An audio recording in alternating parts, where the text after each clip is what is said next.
Yesterday we looked at cultural conflicts, cultural issues that occurred during the 1920s. But overall, looking at the fact that the 1920s seemed to be a fun decade. It seemed to be prosperous with the new appliances, the cars. Women were enjoying a whole lot more freedom, seemingly.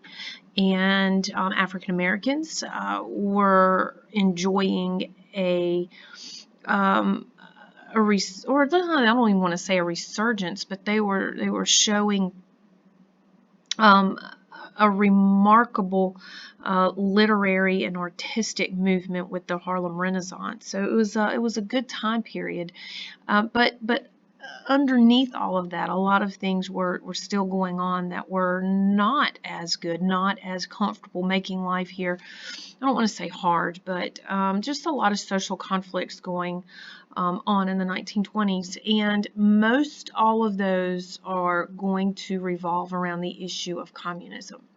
Remember back in chapter 6, when we at the end, when we were talking about World War I, and we talked about the Bolshevik Revolution that occurred in November of 1917, and that's when the communists took over Russia.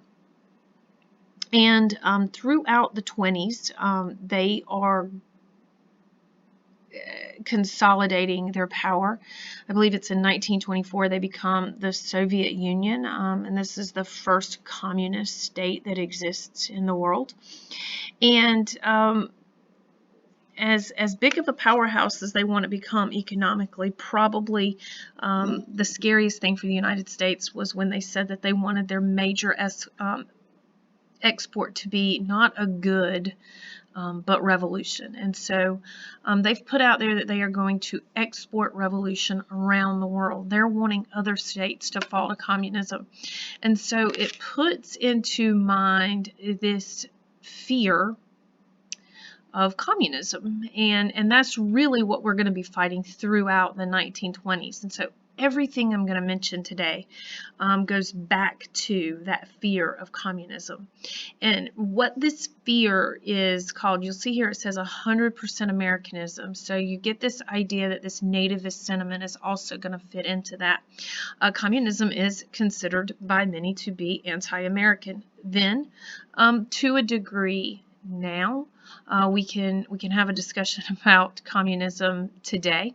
Or even socialism, but just understand that this whole idea of Americanism, 100% Americanism, is this idea that outsiders and their beliefs are seen as dangerous and not welcome. This fear of communism is called the Red Scare.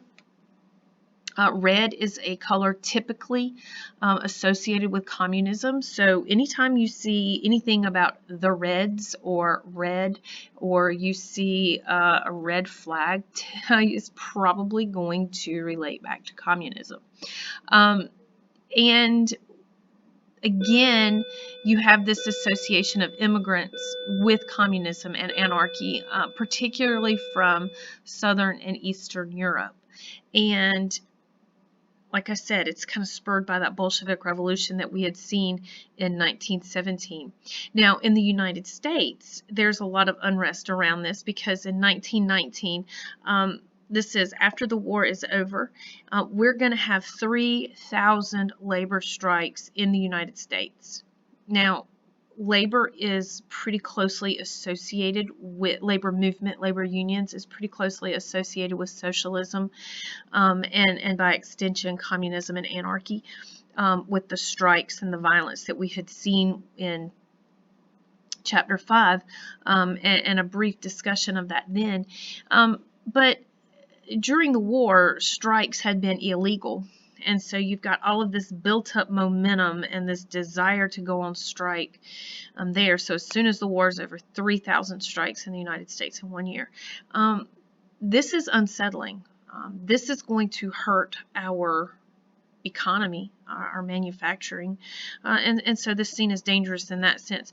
But also the fact that anarchists are going to explode bombs in 8 U.S. cities, and so now we're associating violence with it too.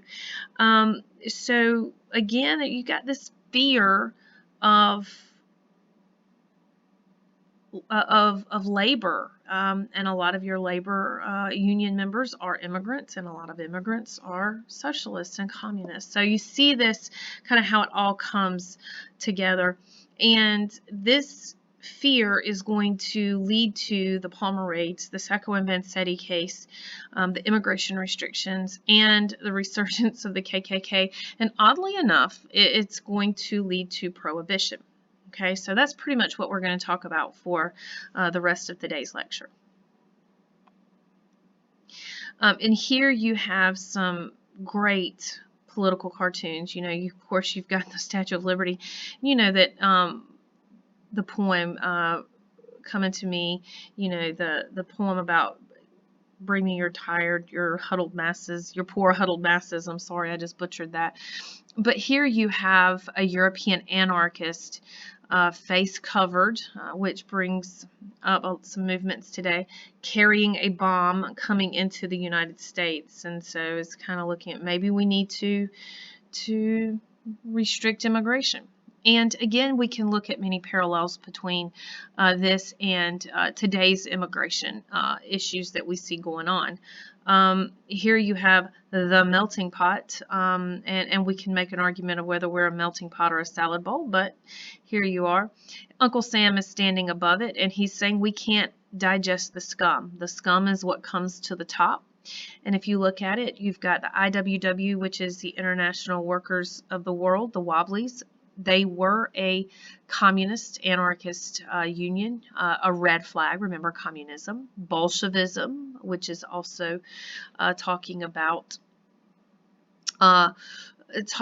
communism. Mad Notions of Europe, of course, would be looking at the immigrants coming in here with their ideas and un-American ideals and anarchy. So you can see, and look at the date here, you can see this idea as early as 1919 that we've got to do something to restrict immigration. It's probably one of my favorites, talking about a wall, talking about something that's pretty apropos for today's discussions. But here you've got an immigrant coming into the United States. The gate is open.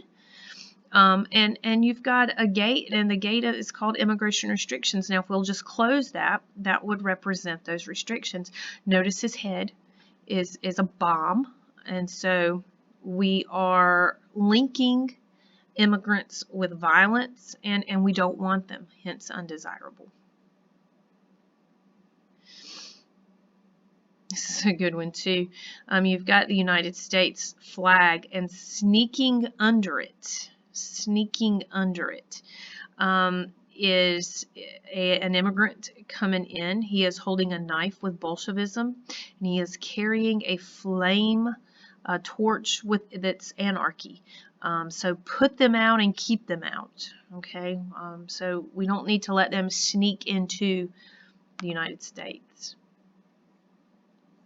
Foreign radicals are going to stop our industry. American industry is on track. You can see him coming down. But then you have your hobo, and he's holding, again, notice, a red flag, and he's trying to stop the stop the train.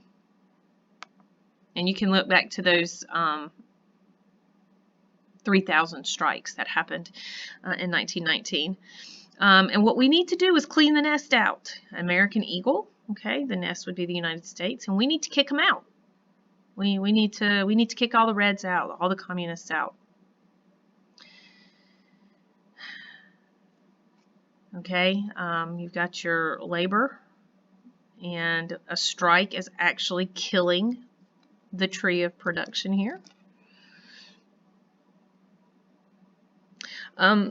You also have the Palmer raids.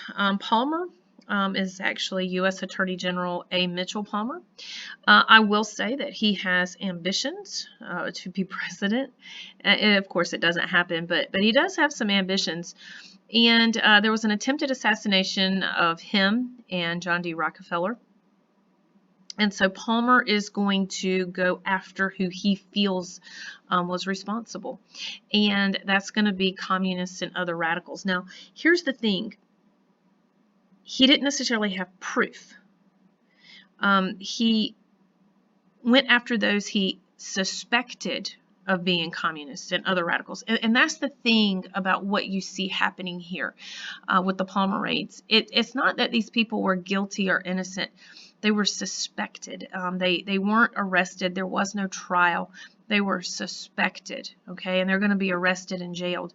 And then, because unions and even immigrants themselves were associated pretty closely with communism and radicalism, they too became targets. And so a lot of times you see offices raided and searched without warrants, which is a clear violation of civil rights. And by the end of this movement, these raids, more than 500 immigrants were deported back to their native countries. And the whole Palmer is going to kind of come, his ambitions are going to come to an end. He's going to predict a May Day, I guess, attack by the communists that doesn't occur. So everybody's waiting for it, and then it doesn't happen, and so he's discredited. But it's going to take something as big as that to discredit A. Mitchell Palmer.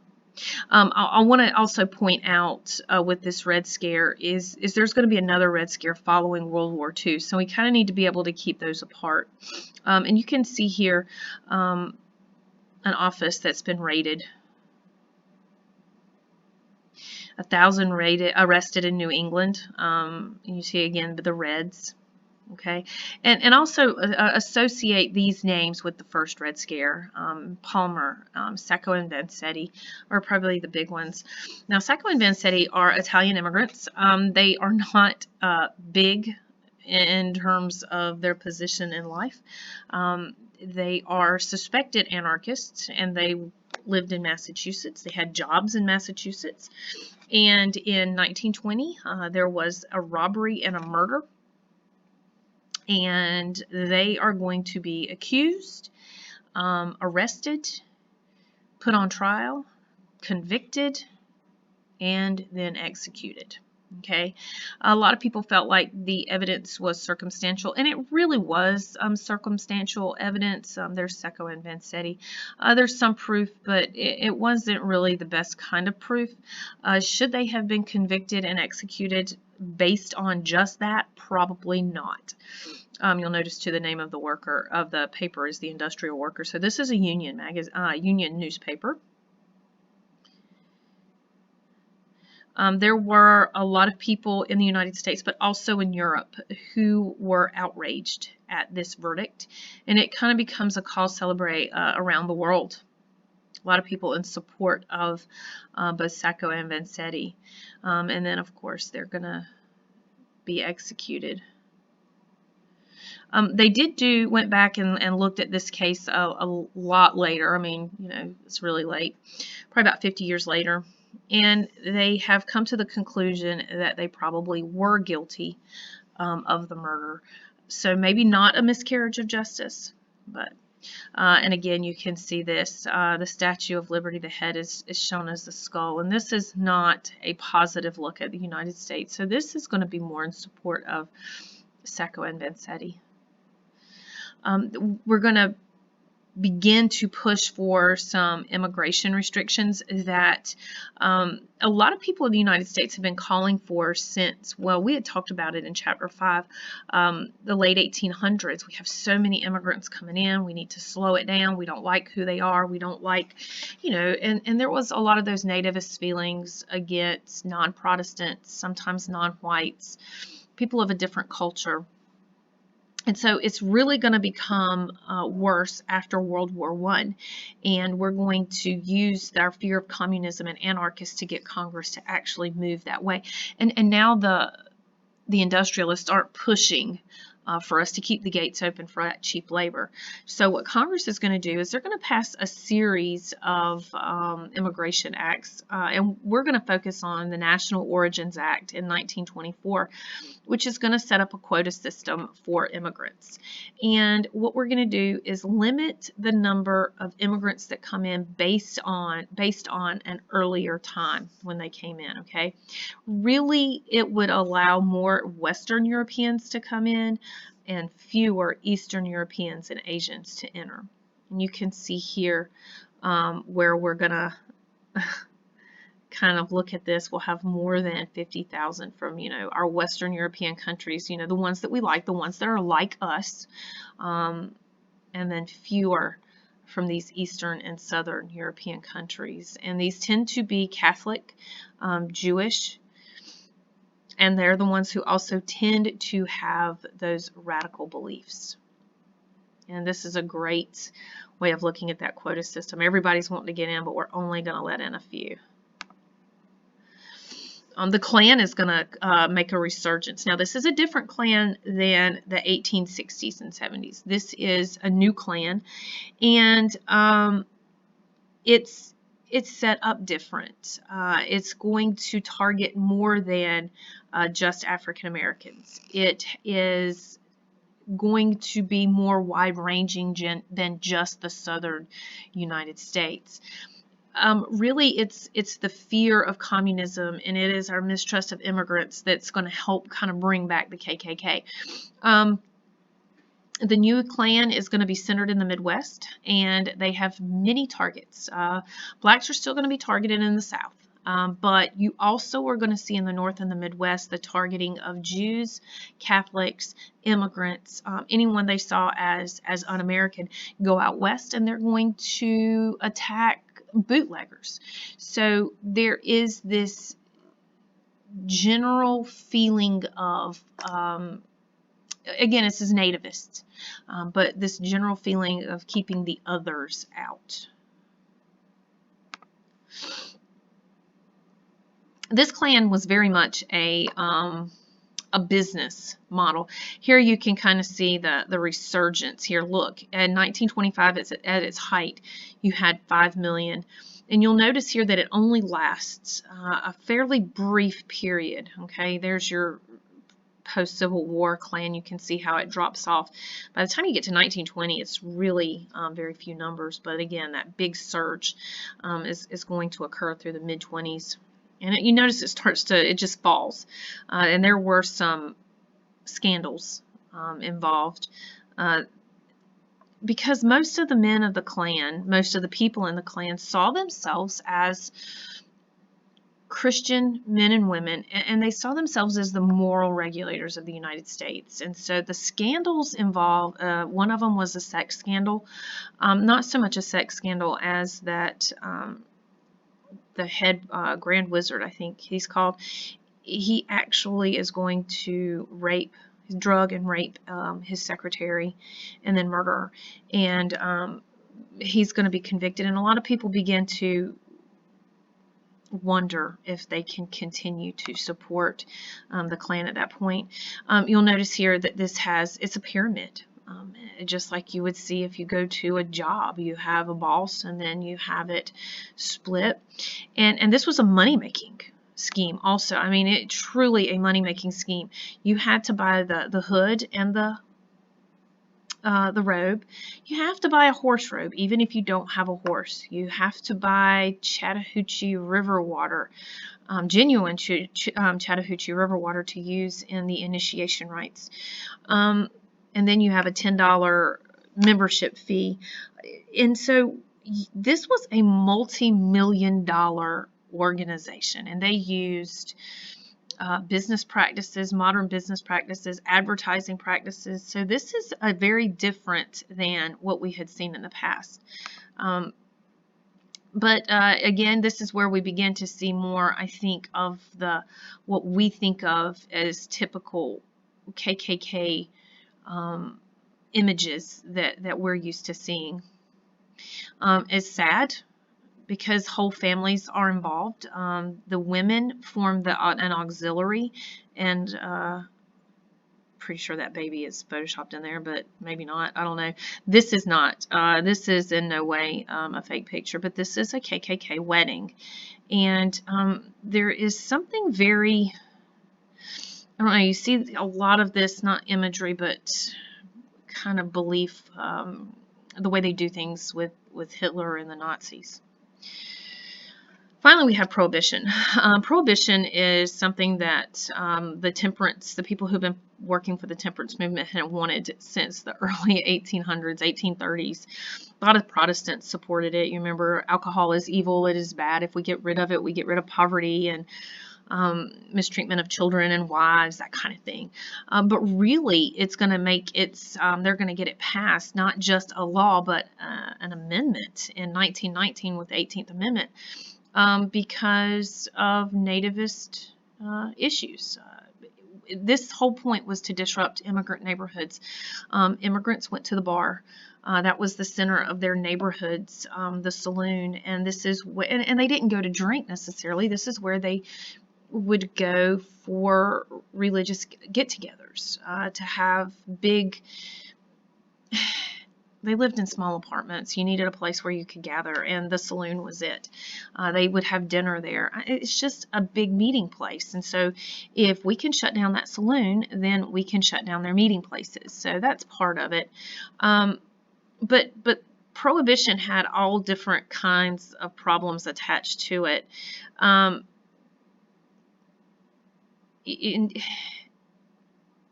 are you going to get rid of all of the alcohol?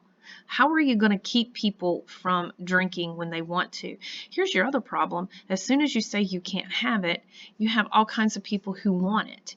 And so ordinary Americans become lawbreakers. And really what you've got to do is find a way to control it. And they didn't. They just said you can't do it.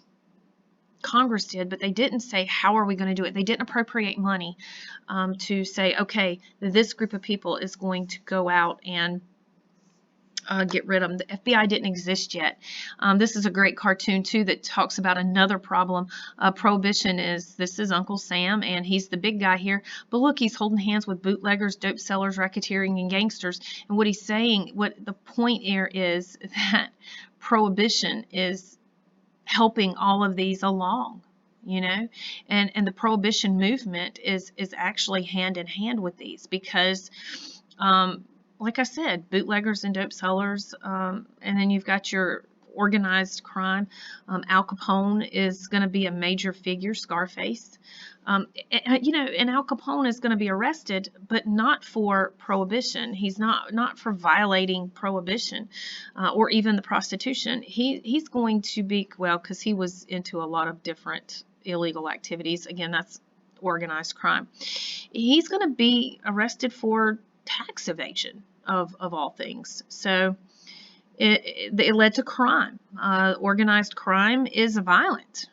You have the St. Valentine's Day Massacre, in which one side dressed up as cops came in, and this is the one, and they came in, lined their enemy up. They're not worried. They've paid the cops off, and then they open fire and kill them. A lot of conflict, from what we talked about yesterday and what we're talking about today.